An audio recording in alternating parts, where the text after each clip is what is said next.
कुल्लू जिले के सैंज घाटी में निजी बस हादसे का शिकार। हादसे में 12 लोगों की मौत, 3 लोग घायल। घटना में बस के उड़े पर खच्चे। सड़क हादसे के बाद मुख्यमंत्री जयराम ठाकुर ने खुद लिया घटनास्थल का जायजा। भूमि अधिग्रहण का उचित मुआवजा न मिलने से किसान आक्रोशित। 4 लेन समन्वय समिति के सैकड़ों किसान पहुंचे जिला मुख्यालय मंडी। उपायुक्त के माध्यम से मुख्यमंत्री को सौंपा ज्ञापन। एचआरटीसी परिचालकों का ग्रेड पे कम करने का मामला पकड़ता जा रहा है तूल। नालागढ़ के एचआरटीसी परिचालकों ने काले बिल्ले लगाकर जताया रोष। पहले की तर्ज पर ग्रेड पे देने की सरकार से उठाई मांग। और एनआईटी हमीरपुर अब शॉर्ट टर्म कोर्स करवाने की करेगी कार्य। फिजिक्स, केमिस्ट्री, मैथ विषयों पर होंगे शॉर्ट टर्म कोर्स। उपायुक्त बोली 15 दिनों के भीतर किया जाएगा कमेटी का गठन। नमस्कार, आप देख रहे हैं आज 24x7। मैं हूं जनीशा। हिमाचल प्रदेश के कुल्लू जिले की सैंज घाटी में एक निजी बस हादसे का शिकार हो गई। हादसे में 12 लोगों की मौत हुई है। घटना में 3 लोग घायल हुए हैं, जिनका कुल्लू अस्पताल में इलाज चल रहा है। वहीं रेस्क्यू ऑपरेशन में देरी होने से लोग भड़क उठे। लोगों ने प्रशासन और स्थानीय विधायक पर गुस्सा निकाला। वहीं हादसे के बाद मुख्यमंत्री जयराम ठाकुर ने घटनास्थल का जायजा लिया। हिमाचल प्रदेश के कुल्लू जिले के सैंज घाटी में एक निजी बस हादसे का शिकार हो गई। हादसे में 12 लोगों की मौत हुई है और 3 लोग घायल हुए हैं। प्राइवेट बस शैनसर से और जा रही थी। इस दौरान जांगला के पास सड़क पर लैंडस्लाइड हुआ था और एक तरफ बड़े पत्थर गिरे हुए थे। इस बस से पहले भी 2 बसें निकली थी, लेकिन यह बस सड़क से थोड़ा ज्यादा बाहर की तरफ से निकली और नीचे लुढ़क गई। सड़क से गिरने के बाद यह बस 200 मीटर नीचे सड़क किनारे पर अटकी और चकनाचूर हो गई। बस की हालत को देखकर अंदाजा लगाया जा सकता है कि हादसा कितना भीषण था। बस के परखच्चे उड़ गए। रेस्क्यू ऑपरेशन में देरी होने से लोग भड़क उठे और लोगों ने प्रशासन और स्थानीय विधायक पर गुस्सा निकाला। जैसे कि सुबह 9 बजे फोन आया ना, बोला बस पलटी हो गया, देखो आपका भी बंदा है उसमें। तब पता लगाया तो था उसमें 2 बंदा, मेरा चाचू था लगता था, एक मौसा जी लगता था। वो दोनों अंदर में, एक है सीरियस, एक घायल हो गया। हम सुबह 8 बजे चले ऊपर स्टेशन से और 20 मिनट बाद जो है बस दुर्घटनाग्रस्त हो गई। वहाँ थोड़ा मिट्टी भी थी और बस स्किड होने के कारण नीचे चले गई।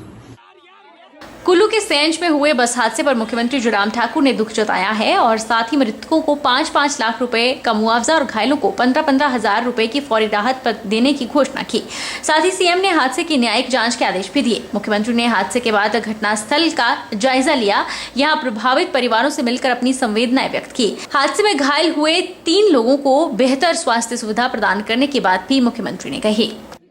अग्निपथ योजना को लेकर भाजपा सरकार पर लगातार कांग्रेस हमलावर हो रही है और इसे युवाओं के साथ धोखा बता रही है। अखिल भारतीय कांग्रेस कमेटी के पूर्व महासचिव डॉक्टर शकील अहमद ने सरकार पर तंज कसते हुए जुबानी हमला बोला है। शकील अहमद ने इस योजना को युवाओं के साथ मजाक बताया। यूपीए सरकार में पूर्व केंद्रीय राज्य गृह मंत्री और अखिल भारतीय कांग्रेस कमेटी के पूर्व महासचिव डॉक्टर शकील अहमद ने सरकार पर तंज कसते हुए जुबानी हमला बोला है। अग्निपथ योजना को लेकर उन्होंने कहा कि यह युवाओं के साथ खिलवाड़ है। उन्होंने कहा कि मोदी सरकार पेंशन से बचने के लिए इस तरह की योजनाओं को शुरू कर रही है, जिसका लाभ नहीं बल्कि नुकसान है। उन्होंने कहा कि हिमाचल प्रदेश में भी कांग्रेस पार्टी की सरकार बनेगी और यहाँ पर भी पुरानी पेंशन बहाल कर दी जाएगी। कांग्रेस सरकार ने 2 राज्यों में पुरानी पेंशन बहाल करके दिखाई है कि ये योजना देश के लिए बहुत ही हानिकारक है। हमारे नौजवानों का हौसला तोड़ने वाली योजना है और ये योजना जो सेना में आ जाता था जीवन भर, एक तरह से छात्र जीवन भर, उसके बाद भी लोग प्रैक्टिस करते थे, तैयारी करते थे। मध्य वर्ग के लोग, जो कम आय वर्ग के लोग हैं, वो अपने बच्चों को बड़ी मुश्किल से तैयार कराते थे, खर्च करके, सारी सुविधाएं देके कि वो एक बार सेना में आ जाएगा तो उसका मान और सम्मान भी बढ़ेगा। देश के प्रति जो उसका प्रेम है, उसकी ललक है देश के लिए काम करने की, इन सब भावनाओं पे कुठाराघात किया है मोदी जी ने और मोदी जी की सरकार ने। और ये तो मोदी जी का फैसला होता है, सारा फैसला जो होता है सरकार में। और ये सिर्फ इसलिए कि पेंशन का पैसा बच जाए फौजियों का, पेंशन नहीं देना पड़े फौजियों को, इसके लिए ये काम किया गया है। देखिए, जो घर का गार्जियन होता है जैसे प्रधानमंत्री, तो उनका काम है देश की आर्थिक व्यवस्था को अच्छा करना, जिससे देश के सभी लोगों को फ़ायदा पहुँचे। मनमोहन सिंह जी के शासनकाल में जो 10 साल यूपीए का रहा, 27 करोड़ लोगों को गरीबी रेखा से ऊपर उठाया गया। दुर्भाग्य ये है कि मोदी जी के समय में उस 27 करोड़ लोगों में से 23 करोड़ लोग फिर से गरीबी रेखा के नीचे चले गए। भूमि अधिग्रहण प्रभावित मंच के अध्यक्ष जोगिंदर वालिया ने प्रदेश सरकार को चेतावनी दे दी है कि आने वाले समय में हिमाचल में बड़ा आंदोलन होगा और किसानों को अपने हकों को लेने के लिए जो भी कुर्बानी देनी होगी वे देंगे। भूमि अधिग्रहण प्रभावित मंच प्रदेश में बन रहे 4 लेन प्रोजेक्टों में प्रभावित परिवारों को उनके भूमि का उचित मुआवजा न मिलने पर आक्रोशित है और पिछले 4 साल से 4 गुना मुआवजे की मांग कर रहे हैं। 4 लेन संघर्ष समिति पदाधिकारी ने आज उपायुक्त अरिंदम चौधरी के माध्यम से प्रदेश मुख्यमंत्री जयराम ठाकुर को ज्ञापन प्रेषित किया। इनकी मांग है कि इन्हें जमीनों का उचित मुआवजा दिया जाए। प्रभावित परिवारों का कहना है कि लोग बेघर होने को हैं और सरकार उचित मुआवजा नहीं दे रही। कुछ एक का कहना है कि बंदोबस्त के समय से उनका मकान सरकारी भूमि पर बना है, अब कहाँ जा रहा है कि आपको न जगह का मुआवजा मिलेगा न घर का। घर बुजुर्गों के समय का बना हुआ है और इन्हें मालूम ही नहीं था कि यह सरकारी जमीन पर है या निजी पर।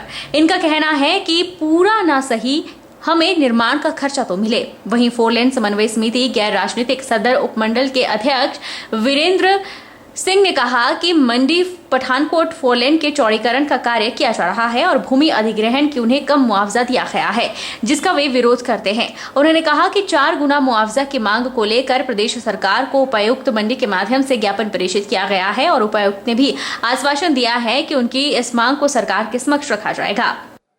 जैसा कि आज आप देख ही रहे हैं, सैकड़ों की संख्या में किसान आज सड़कों पे उतरे हैं। इसका मुख्य कारण ये जो हमारा मंडी पठानकोट जो 4 लेन है ये प्रस्तावित है, इसका चौड़ीकरण का जो सड़क का निर्माण का जो कार्य चला हुआ है, इस निर्माण हेतु सरकार ने हमारी ज़मीनों का अधिग्रहण किया हुआ है। जो अधिग्रहण किया हुआ जो मुआवजा है ज़मीनों का सरकार द्वारा बहुत ही कम किया गया है। इसकी हम कड़े शब्दों में निंदा करते हैं। मुख्य मांग हमारी 4 गुना मुआवजे को लेकर है और ये जो हमारा जो सर्कल रेट 1,52,53,000 से जो 90,000 कर दिया है, बहुत ही एक शर्मनीय और एक दुखद घटना है। इसका हम 4 लेन समन्वय समिति कड़ा विरोध करती है। घर है नारला में, हमारा जो कब्जा है वो हिमाचल प्रदेश सरकार का है और हमारा घर है। हमें बोल रहे हैं आपको कुछ नहीं मिलेगा, ना जगह का मिलेगा ना घर का मिलेगा। हमने आज नहीं घर बनाया हुआ है। हमारा जो घर बना हुआ बंदोबस्त के टाइम का है और बुजुर्गों का बनाया हुआ है। हमें नहीं पता था क्या है क्या नहीं है वहाँ पे, और हमें तो बोला ना आपको जगह का दिया जाएगा ना घर का दिया जाएगा ना। हमारे मतलब वहाँ पे सारी जगह आ गए हैं निरीक्षण करने के लिए और हमारे घर में कोई नहीं आया ना सफाई के लिए भी। और हमें क्या पता था, वो तो बंदोबस्त के टाइम का पहले के कब्जा है वहाँ पे। हमने आज तो नया बनाया हुआ है। अब उसके लिए हम बोले कंस्ट्रक्शन तो हमने की हुई है, कंस्ट्रक्शन का तो हमें मिलेगा, पैसा तो मिले उस कंस्ट्रक्शन का। उधर भूमि अधिग्रहण प्रभावित मंच के अध्यक्ष जोगिंदर वालिया ने कहा कि मुआवजे की मांग 4 साल से प्रदेश सरकार के समक्ष उठा रहे हैं, लेकिन सरकार मांगों पर गौर नहीं फरमा रही। जब तक किसान अपने हकों को लेकर नहीं जागेगा तब तक सरकार 4 गुना मुआवजा नहीं देने वाली है। उन्होंने प्रदेश सरकार को चेतावनी दी है कि आने वाले दिनों में लंबा संघर्ष होगा और किसानों को जो भी कुर्बानी देनी होगी वो देंगे। आज जो 4 लेन संघर्ष समिति तद्दर इकाई के जो साथी यहाँ पे एक मेमोरेंडम देने आए हैं जिलाधीश महोदय के माध्यम से मुख्यमंत्री को, और उसमें मुख्य मांग क्या है? ये मुख्य मांग हम पिछले 4.5 साल से उठा रहे हैं और इस लड़ाई को हम लगातार लड़ रहे हैं। ये ठीक है, पद दरवाने दे रहा है, दुरुस्त है, लेकिन जब तक किसान इकट्ठा नहीं होगा पूरे प्रदेश के अंदर तब तक ये जो हिमाचल की सरकार है ये 4 गुना मुआवजा लागू करने वाली नहीं है। अतः हम तो आज इनका समर्थन करने आए हैं भूमि अधिग्रहण प्रभावित मंच की तरफ से, किसानों की ओर से, हिमाचल किसान सभा की तरफ से हम ये चेतावनी देने आए हैं हिमाचल प्रदेश सरकार को कि आने वाले दिनों में एक लंबा संघर्ष जो है वो पूरे प्रदेश के अंदर होगा और उस संघर्ष के लिए किसानों को चाहे जो भी कुर्बानी देना पड़े वो देंगे। जिला परिषद केरल के कर्मचारी और अधिकारी पिछले 8 दिनों से अपनी मांगों को लेकर हड़ताल पर बैठे हैं। ऐसे में लगातार कांग्रेस नेता भी उनके बीच जाकर उनकी मांग को पूरा करने का आश्वासन दे रहे हैं।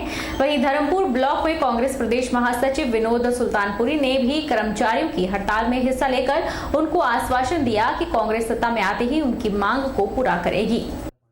सोलन के धर्मपुर ब्लॉक में कांग्रेस प्रदेश महासचिव विनोद सुल्तानपुरी ने कहा कि पंचायती राज जमीनी स्तर पर एक बेहतर कार्य करता है, लेकिन आज प्रदेश सरकार द्वारा उनकी मांग को नजरअंदाज किया जा रहा है। उनकी सिर्फ एकमात्र मांग है कि उन्हें ग्रामीण विकास या पंचायती राज विभाग में समायोजित किया जाए, लेकिन सरकार उसकी ओर ध्यान नहीं दे रही। उन्होंने कहा कि आज सरकार कर्मचारियों का शोषण कर रही है, वहीं कर्मचारियों की आवाज को दबाकर प्रदेश सरकार कार्य कर रही है। जिस तरह से जमीनी स्तर पर जिला परिषद के कर्मचारी कार्य करते हैं, उसी से ही सारे कार्य चलते हैं। उन्होंने कहा कि सरकार जल्द से जल्द इनकी मांगों की तरफ ध्यान देकर उसे पूरा करे, वरना कांग्रेस सत्ता में आते ही कर्मचारियों की मांग पूरा करेगी। इसका जो मुख्य मुद्दा है कि फाइनेंस में जो इनके साथ एक लूप होल रह गया है, उसके ऊपर सरकार का ध्यान नहीं है। और इस हड़ताल के मध्य से हमारे सारे साथियों ने अपनी बात रखी है। और जहाँ तक हमारी कांग्रेस पार्टी का मकसद है, हमारे जो ये सभी साथी हैं, इनकी बात को हम पटल पे रखेंगे, सरकार के सामने रखेंगे। और सरकार को इसकी सूद लेनी चाहिए, क्योंकि ज़मीनी स्तर पे जो भी कांग्रेस पार्टी की तरफ से भी हम ये कहना चाहते हैं कि जो ओल्ड पेंशन स्कीम है, उसमें भी ये मैं कह रहा हूँ कि हमारी पार्टी इसको अपने मैनिफेस्टो में लेने वाली है। और जो ये अभी सरकार मौजूदा सरकार है, ये अपने आने वाले सेशन में इसके ऊपर विचार करे। मैं ये एश्योरेंस ज़रूर देना चाहता हूँ कि जहाँ तक कांग्रेस पार्टी का मसला है, हम इसको बहुत ज़ोर से सरकार में भी रखेंगे। और अगर हमारी सरकार आने वाले समय में आती है, इसको हम इम्प्लीमेंट करेंगे। और ये जो इसमें कमियां छोड़ी गई हैं, उसको हम बिल्कुल निकालेंगे। ज्वाली विधानसभा में जिला परिषद केडर के अधिकारी कर्मचारियों की पेन डाउन स्ट्राइक का आम आदमी पार्टी के राज्य उपाध्यक्ष कर्नल मनीष ने समर्थन किया और घोषणा की है कि सभी प्रधान और अन्य अधिकारी इनके साथ खड़े हैं। आम आदमी पार्टी के राज्य उपाध्यक्ष कर्नल मनीष ने कहा कि बड़े दुख की बात है कि सरकार सब कुछ जानते हुए भी आंखें बंद कर सोई हुई है।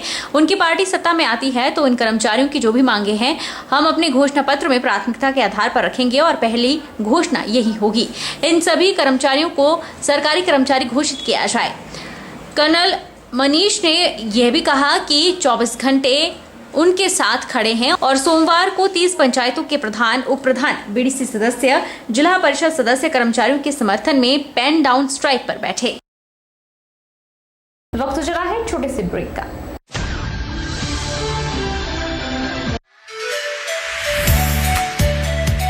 अभिलाषी ग्रुप ऑफ इंस्टीट्यूशन नैशॉक Mandi Himachal Pradesh admission open 2022-23 for B Tech civil electrical computer science engineering diploma civil electrical engineering B pharmacy regular and lateral entry ANM GNM BSc post basic BSc and MSc nursing ITI in electrician sanitary health inspector solar technician electrical fitter MSc Physics, Chemistry, Botany and DLEd, JBT and B.Ed at Abhilashi College of Education, the only B.Ed college in Himachal Pradesh with NAC A grade. Scholarship assistance available. Contact for admission